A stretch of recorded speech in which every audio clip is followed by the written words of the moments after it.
Hello viewers, আসসালামু আলাইকুম। বর্তমানে আমি আছি বাংলাদেশ জাতীয় চিড়িয়াখানা মিরপুরে। বন্ধুরা, চিড়িয়াখানার ভিতরে যা যা আছে সবকিছু আপনাদের দেখাবো।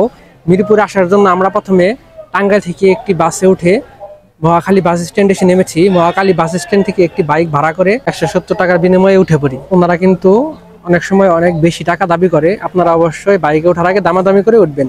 এই যে ভিউয়ার্স, আপনারা দেখতে পাচ্ছেন, এটাই হচ্ছে বাংলাদেশ জাতীয় চিড়িয়াখানার যে মেইন গেট, সেই গেটটি। এখন আমরা এখান থেকে একটি টিকিট কাটবো। এখানে টিকিটের মূল্য মাত্র 50 টাকা। 2 বছরের নিচে যে শিশুগুলো আছে তাদের কোনো টিকিট লাগবে না। তো ভিউয়ার্স, আমরা একটি টিকিট নিয়ে নিলাম।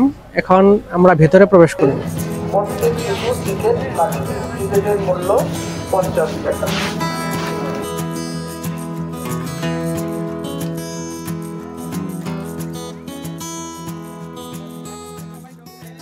যে গেট দেখতে পাচ্ছেন, ওই গেট দিয়ে আমরা মূলত প্রবেশ করেছি। তো চলুন এখন আমরা সামনের দিকে আগাবো। একটু সামনে এগোতে চিড়িয়াখানার মানচিত্রটা দেখতে পেলাম। এটা পুরো চিড়িয়াখানার ম্যাপ। এখান থেকে আপনি বুঝতে পারবেন কোন প্রাণী কোথায় আছে। আপনারা প্রথম আসলে এই জায়গাটা একদম গুলায় ফেলবেন।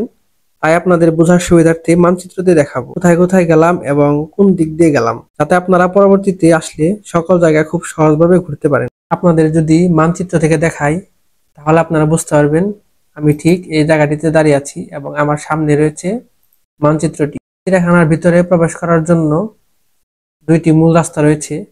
আমি এই জায়গাতে দাঁড়িয়ে আছি সামনের দিকে মুখ করে। আমার হাতের ডান পাশ দিয়ে একটি রাস্তা চলে গেছে এবং আমার হাতের বাম পাশ দিয়ে আরেকটি রাস্তা চলে গেছে।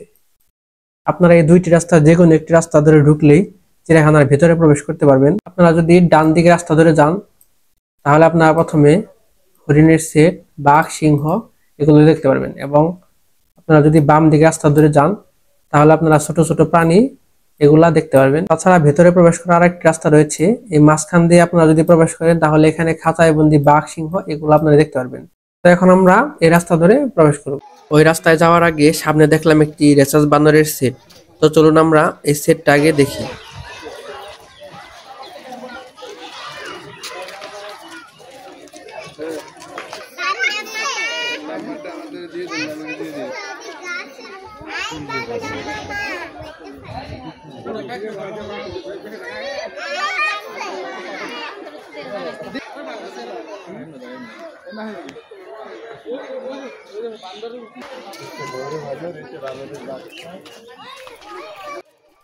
রেসাস বানরের সেটটি দেখা শেষ করে হাতের বাম পাশে দেখতে পেলাম জলজ পাখির এভিয়ারি। এখানে রয়েছে পেলিকন পাখি, তাছাড়া আর অনেক ধরনের পাখিও রয়েছে।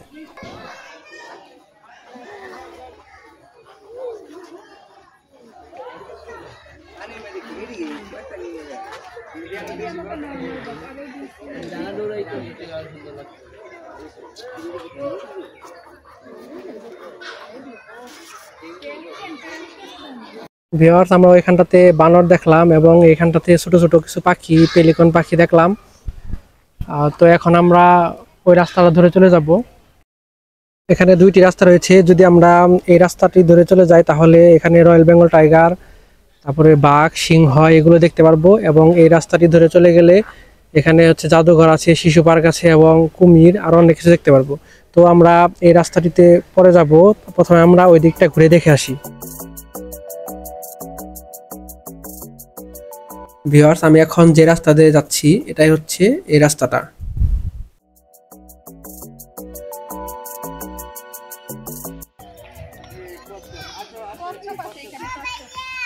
আমরা এই রাস্তা ধরে কিছুক্ষণ হাঁটার পর দেখতে পেলাম একটি কচ্ছপের সেট।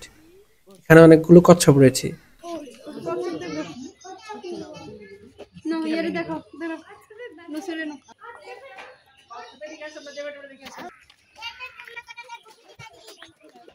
এবং তার পিছনে রয়েছে উট পাখি। উট পাখিটা রিল্যাক্সে বসে আছে।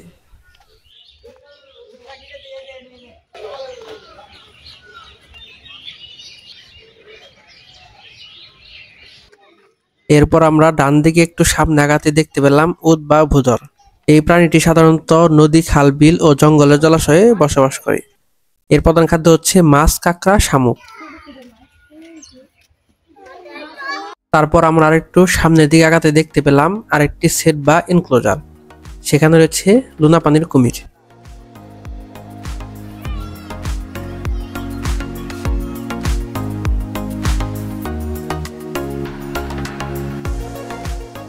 টুনা পানির কুমিরের ঠিক অপোজিট পাশে তাকাতেই দেখতে পেলাম খরগোশ ও গিনিপিগের আরেকটি সেট। আপনারা যে ছোট ছোট ঘরের মতো দেখতে পাচ্ছেন, এগুলোকে সাধারণত ইনক্লোজার, ঘের, বেষ্টনী বা সেট যে কোনো একটি আপনারা বলতে পারেন। যাই হোক, খরগোশ ও গিনিপিগ দেখে আমরা সামনের দিকে আগাতে থাকলাম। আপনারা এখন যে গেটটি দেখতে পাচ্ছেন, এটি হচ্ছে চিড়িয়াখানার ভিতরের দৃষ্টিনন্দন শিশু পার্কের পেছনের গেট। আপনারা ফ্যামিলি নিয়ে আসলে অবশ্যই এই পার্কটা ভিজিট করবেন। এর ভিতরে অনেক সুন্দর সুন্দর রাইডস আছে। এই যে আপনারা দেখতে পাচ্ছেন, এটা হচ্ছে বাংলা শকুন এবং তার পাশে রয়েছে হিমালয়ের গ্রিফন শকুন।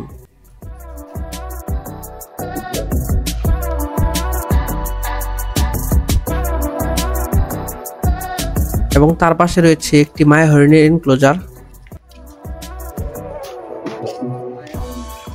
দেখতে পাচ্ছেন, এটাই হচ্ছে মায়া হরিণ। ভিউয়ার্স, আপনারা দেখতে পাচ্ছেন, এটাই হচ্ছে আফ্রিকান গন্ডার। এই সেটটা মায়া হরিণের সেটের ঠিক পাশে অবস্থিত। আমি যতক্ষণ ছিলাম এই গন্ডারটা রিল্যাক্সে ঘুমিয়েছিল, তাই আপনাদের ভালোভাবে দেখাতে পারলাম না।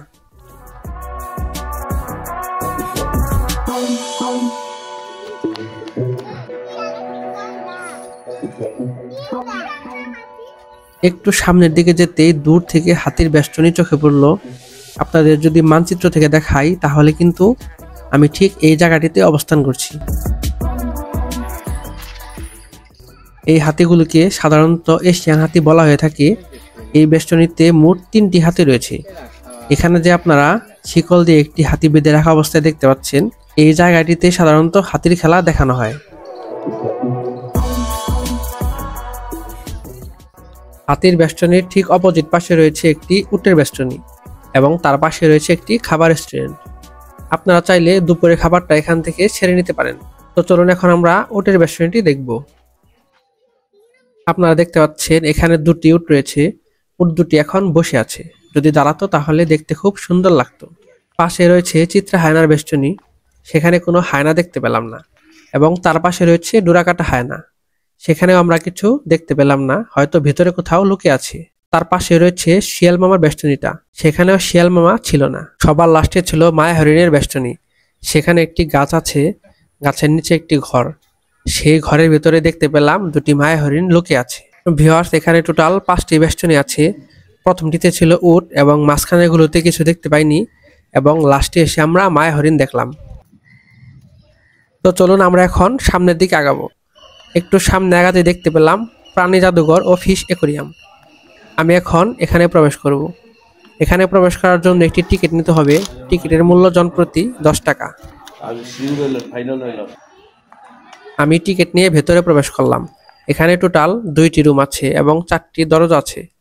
প্রথমটি হচ্ছে প্রাণী জাদুঘরে প্রবেশের দরজা এবং পরেরটি হচ্ছে বাহির হওয়ার দরজা। তো চলুন আমরা প্রথমে প্রাণী জাদুঘরে প্রবেশ করি।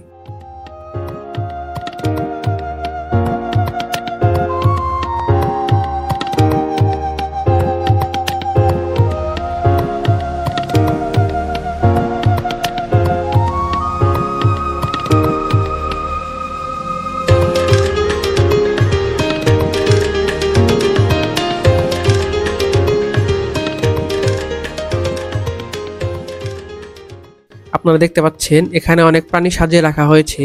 এই চিড়িয়াখানা 1974 সালে প্রতিষ্ঠা করা হয়। সেই 1974 সাল থেকে এ পর্যন্ত যত প্রাণী মারা গিয়েছে, সকল প্রাণী এখানে সাজিয়ে রাখা হয়েছে। মারা যাওয়ার পর চামড়া ও মুখমণ্ডল দিয়ে তাদের আগের অবয়ব তৈরি করে তা সংরক্ষণ করা হয়েছে এই জাদুঘরে। এখানে রয়েছে বন মানুষ, কালো বাঘ, সোনালী বাঘ, পাহাড়ি সিংহ, দৈত্য কাঠবিড়াল এবং 160 কেজি ওজনের একটি কচ্ছপ। এছাড়াও আরও রয়েছে বিলুপ্তি হয়ে যাওয়া আরো অনেক ধরনের প্রাণী।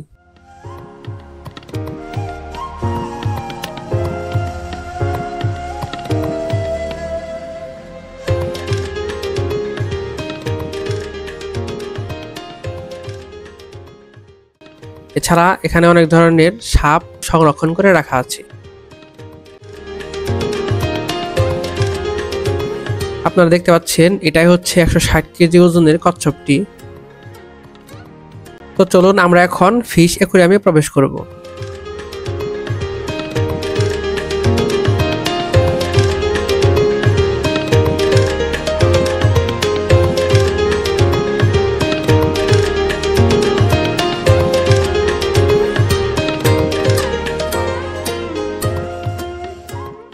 ফিশ অ্যাকুরিয়ামে অনেক জাতের মাছ এখানে অ্যাকুরিয়ামের মাধ্যমে সংরক্ষণ করে রাখা আছে।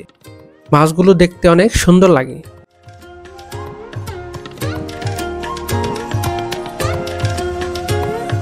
ফিশ অ্যাকুরিয়াম থেকে বের হয়ে হাতের ডানে তাকাতে দেখতে পেলাম একটি বড় তিমির কঙ্কাল।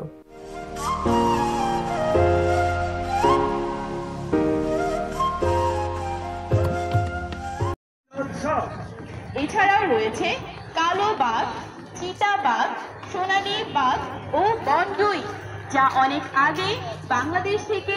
জাদুঘর থেকে বের হয়ে সামনের দিকে এসে ওয়াইল্ড বিস্ট দেখতে পেলাম। এই প্রাণী সাধারণত গরুর মতো হয়, এরা ঘাস, লতা পাতা, ফলমূল ইত্যাদি খেয়ে বেঁচে থাকে।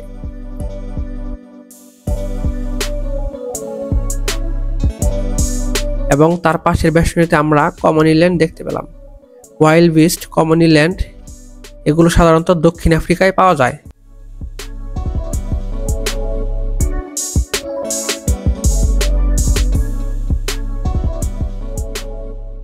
তারপরের বেষ্টনীতে অ্যারাবিয়ান ঘোড়া দেখতে পেলাম। অ্যারাবিয়ান ঘোড়াগুলো দেখতে অনেক সুন্দর হয়, যা আপনারা ক্যামেরাতে দেখে বুঝতে পারছেন।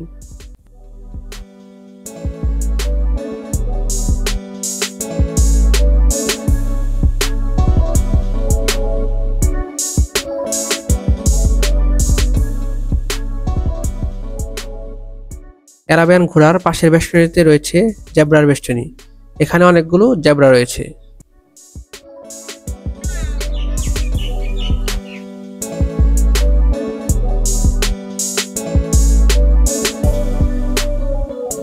এবং জেব্রার পাশের বেষ্টনীতে রয়েছে গাধার বেষ্টনী। আমরা গাধার বেষ্টনীর সামনে যেতেই একটি বাচ্চাকে দেখে গাধাগুলো ছুটে আসলো।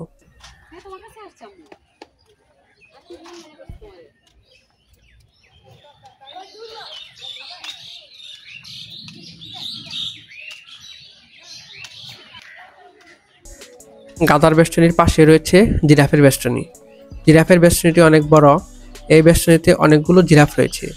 দর্শনার্থীদের সুবিধার জন্য জিরাফের বেষ্টনীর সামনে একটি অবজারভেশন প্ল্যাটফর্ম বানিয়ে দেওয়া হয়েছে। এখানে লোহার তৈরি সিঁড়ি রয়েছে। এই সিঁড়ি দিয়ে উপরে উঠে অনেক সুন্দর একটি ভিউ দেখলাম।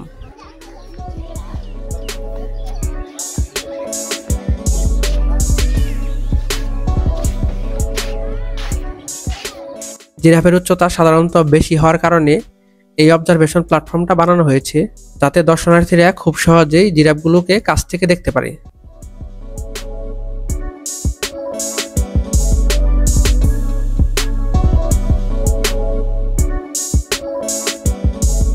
ভিউয়ার্স, ওইদিকে আরো কয়েকটি সেট বাকি রয়েছে। আমি এখন পাখি শাখার ভিতরে প্রবেশ করব। পাখির সেটগুলো দেখা শেষ করে যাওয়ার পথে ওইগুলো দেখে যাব। জিরাফের বেষ্টনীর ঠিক অপোজিট পাশে রয়েছে পাখি শাখার ভেতরে প্রবেশ করার রাস্তা। এগুলো হচ্ছে নীলময়ূর। নীলময়ূরকে পাখা মেলা অবস্থায় দেখতে খুব সুন্দর লাগে, কিন্তু দুর্ভাগ্যবশত একটি ময়ূরকেও পাখা মেলা অবস্থায় দেখতে পেলাম না। ময়ূরের সেটের পাশের সেটটিতে রয়েছে ইমু পাখি। এখানে অনেকগুলো ইমু পাখি রয়েছে।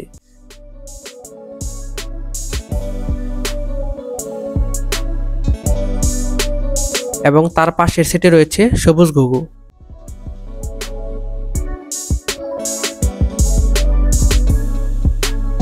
পাখি শাখার ভিতরে আরো নানা ধরনের পাখি রয়েছে। পাখি শাখাটা আপনাদের খুব বেশি দেখাবো না, মূল জায়গায় যাওয়া এখনো বাকি, তাই পাখি শাখার পাখিগুলো আপনাদের শর্টকাটে দেখাবো।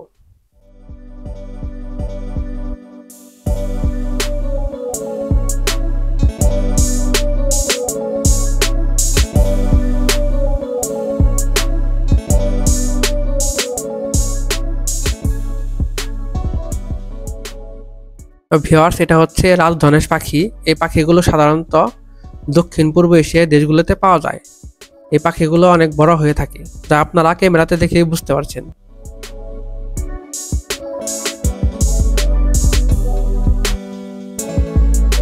এখানে আপনারা যতগুলো সেট দেখতে পাচ্ছেন সবগুলো এক এক জাতের পাখির সেট।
আমাদের পাখির সেটগুলো দেখা প্রায় শেষ।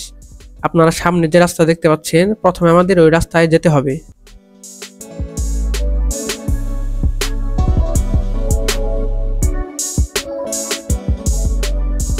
বর্তমানে আমি ঠিক এই জায়গাটিতে অবস্থান করছি। আমি জিরাফের বেষ্টনীটি দেখে জিরাফের বেষ্টনীর সামনে দিয়ে ময়ূর এবং ইমু পাখি দেখে পাখি শাখার ভিতরে প্রবেশ করি। পাখি শাখার ভিতরে প্রবেশ করে পাখি শাখার যত সেট আছে সবগুলো ভিজিট করি। এরপর আমরা আবার এখানে পৌঁছাই। আমার সামনে রয়েছে গয়াল এবং ইস্পালা এই দুটির বেষ্টনী। এখন আমরা এই দুটি বেষ্টনী ভিজিট করব। এরপর আমরা এই রাস্তা দিয়ে সামনের দিকে আগাবো। ভিউয়ার্স, আমার পিছনে আরো 4টি বেষ্টনী বাকি রয়েছে। আমার হাতে সময় খুবই কম, এই কারণে আমি এই 4টি বেষ্টনী দেখাতে পারলাম না। আপনারা যে কালো কালো দেখতে পাচ্ছেন গরুর মতো, এগুলোই হচ্ছে গয়াল।